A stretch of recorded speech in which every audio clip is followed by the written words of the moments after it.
guys, welcome to my latest monster review. Today's is going to be on Brainlodon. You should have gotten him out of the bounty hunt a while back. It's not even a week. I was going to say I am pretty late. I waited a few days to record this video because I was pretty busy. But, I know for me, like with Zarkane even last season, I didn't have him hatched until like later. So I reckon it'll still work. So he is a magic blossom era monster. Brainlodon is an ultra-dimensional abomination who can access any and all knowledge in the universe. Besides knowing the best way to defeat other monsters, Brainlodon can also boost their allies to make them infinitely more powerful. So the lore does go along with what he does quite nicely. One thing I will say is that it says Brainlodon can boost their allies. I don't know, it sounds wrong for some reason. I'll go over his moves. First, I'll say, just like any other buffing monster, I've got to recommend team speed. Look at how many gems I have, man. I've actually been keeping a good amount of gems. He's actually a pretty good monster, as you'll see in this video. So I'm going to give him pretty good runes. He is not talking about Brainlodon. Okay, so I'm just going to give him speed runes. Let's start from the beginning. He actually is not exactly what I expected. He is much better. Legume. That is a funny name. Removes positive effects from one enemy. Applies nightmares to one enemy. Nightmare lasts 4 turns, 0 turn cooldown, 24 stamina. I mean, it's a spammable cleanse, and it even throws a dot in there. That's not the worst, but it's not like anything to write home about. Hakuna Matata. We all know what we're thinking of right now, and I won't even say what it is. It's a spammable team cleanse. That is invaluable, but you gotta debate whether you run it, because this is one of those monsters with a lot of good moves. You kind of have to decide what you decide to run.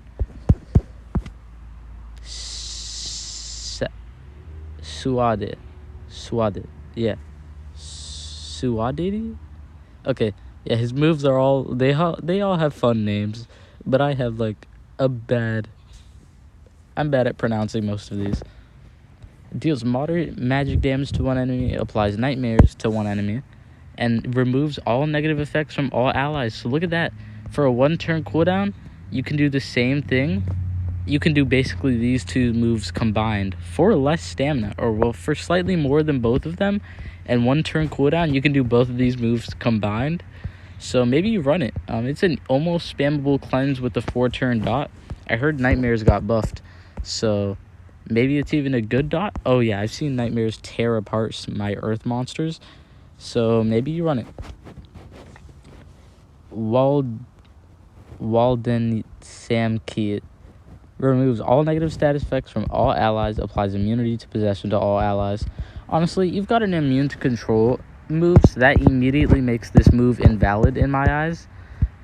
He has a lot of team cleanses, so I definitely think you should run one of them. But this is not one of them, because you don't just want some random immunity to possession. Maybe I'll run Saude. Desvelada. Deals moderate magic damage to all enemies, AoE cleanse, and then AoE nightmares. I like this because usually, even if you give your attacker triple damage and then the enemy still has like a 3-turn phase shield or whatever. No, not phase shield is a bad example because he can't cleanse twice. They still have like evasion, right? And then your attacker goes next, but he can't even touch them even with triple damage. You do this. It gets rid of all of their positive effects, gives them nightmares, and then your attacker can go ahead and attack.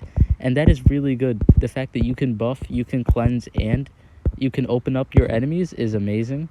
Here's heavy magic damage to one enemy, removes positive status effects from one enemy, applies possession.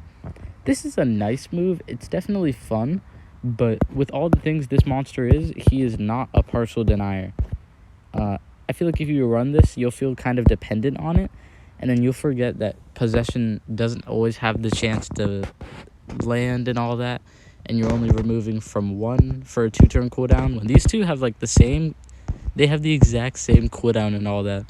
So this one you honestly don't need if you're running this one. They're the same move.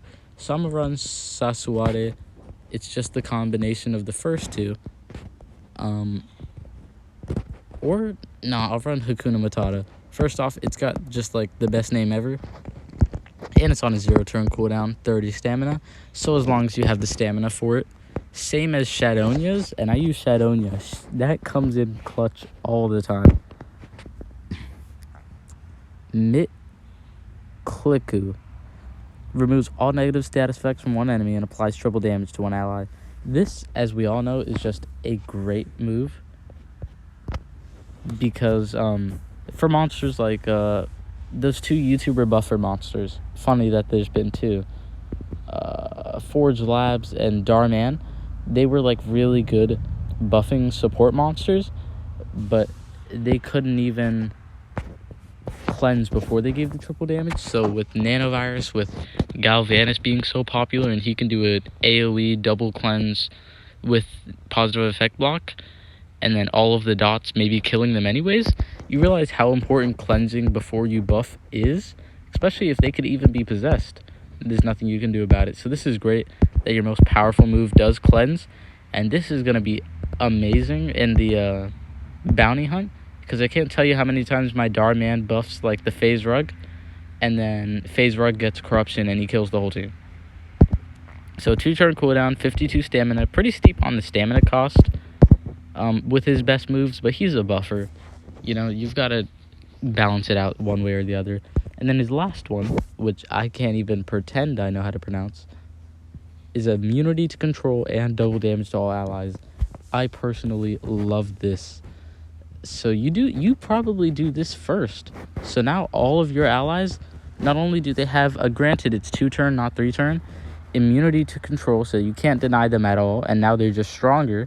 They might have the chance to insta-wipe anyways, because it's still a really powerful buff, along with a really powerful protection. And with this move, even though it's 3-turn cooldown, 48 stamina, it's much better than, like, you know, running it with immunity to possession or corruption, because it's kind of redundant. And as for his relic slots, they're just supportive. They're good at what they do, though. Decently supportive. Do I want to feed this monster? Yes. Alright, so feeding them up. No, wait, no. It's always weird to realize how much food these monsters actually take. That reminds me of Armor Gaming's monster reviews, where he said, and they give me the food for like the first time. And I was like, oh, why do you need food? They hardly cost anything. And then you really see how much food they take, and you're like, yeah, I know why. So, okay. Yeah. One thing I will say, though, better than just this is one self-speed rune, then all team speed. Okay? Because, like, you want him to be going before your attacker. So, look, now, 113, yeah, he's going before my attacker, so I have the opportunity to buff before my attacker attacks. Now, this is going to be fun, because we all know how Nishant works. So, I wish I had a 3-turn damage boost, so that he could just be exponentially stronger. But look, I'll start off with Uepaki. That's what I'll say it is. Boom, now he's immune to control. Now I use his dark and magic weakness. Let's see what I can do. Stamina removal. Then I go back to you, and look, if my enemies had, let's say, evasion, phase shield, and my attacker's next, if I give my attacker triple damage, he can't do anything. And I didn't even mean to do that. I kind of just misclicked, but it's fine anyways. If they did, I would be able to open them up. Boom, cleanse, all that evasion is gone. Boom, I could potentially deny. And then boom, my attacker just comes in and finishes off the job. By the way, I did hatch Nishant the Great. I really like the monster, but I've already posted a review for him on my main account on this channel, and I've made a promise to not repost any old videos. It's like to keep only good content, you know? I don't want to repost anything. Yeah, I'll play it through one more time just so that you can get the general idea. Like, let's say, oh, this is a good example. Imagine he was like light voltaic and he started off with shock. Boom. Your 0 turn cooldown, even if Varus or Lord Heyman got you with all the cooldowns, you can cleanse away that shock. You've got another 0 turn cooldown move here, and you just attack, and then it'll get back to him, and he doesn't... Yeah, one of his bigger problems, though, is cooldowns. He does have pretty high ones. Like, look at this. This is, Oh, no. Okay, on my skill set that I'm running now, he doesn't. Some magic weakness and all that. But, yeah. He's just a pretty good, support monster. He has a lot of gimmicks that other support monsters can't do as well. Like, and by support monster, I mean, buffers. Buffers, in my mind, are always in a category of their own. Like FaZe, I always say FaZe Rug, Forge Labs, you know, Darman, all of that. They kind of go in their own ranking because they all do the same thing. So it's all about who can do it best. And I think he is one of the best ones out there to do it. You know, spammable cleanse, immune control with the damage boost. He's a really good monster. He's got even an AoE cleanse. I actually am only realizing now, going over how good he actually is, that I am going to want to be ranking him up in my rank up survival dungeon. So, yeah, he's a good monster, so you can be pretty happy if you got him. Thanks for watching the video. I hope you found it helpful. I hope you enjoyed it. Leave a like if you did. It supports the video and the algorithm. Subscribe to join the Crab Army. We are 127 subscribers, and you want to subscribe before we hit 130. And for those of you who are already subscribed, thank you so much. We are about to hit 130. And yeah, leave a comment leaving your thoughts on him and I just completely had a brain fart. Leave your thoughts on him in the comments down below. Do you think they're decent? Do you think they're the best damage boost monster out there? Do you think they're the worst? Tell me. And yeah, that's better for the video. Hope you enjoyed. I'll see you in the next one. Your favorite Omni-Crab signing out.